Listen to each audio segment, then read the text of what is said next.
मातरम इनकलाब भारत माता की जय भारत माता की जय वंदे वंदे।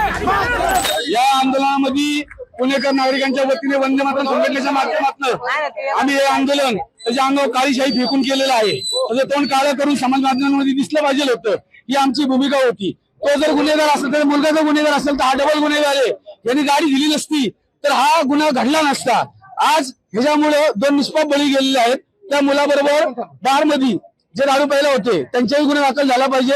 ही गाडी यांनी इश्यू केली कंपनीने, ती विदाऊट नंबर कशी काय इश्यू केली, त्या कंपनीवरती गुन्हा दाखल झाला पाहिजे. ह्या मागणीसाठी आम्ही इथे आलो. त्याच्यावरती मोकांतरित कारवाई झाली पाहिजे. अशा प्रकारचं कृत्य करून नेमका तुम्हाला संदेश काय द्यायचा? आम्हाला हा संदेश द्यायचा आहे की पुणेकर नागरिक जोपर्यंत शांत आहे तोपर्यंत शांत आहे. त्यांच्या शांततेचा अंत बघू नका. अंत बघितलं तर असं हिंसक वळण आंदोलनाला लागेल.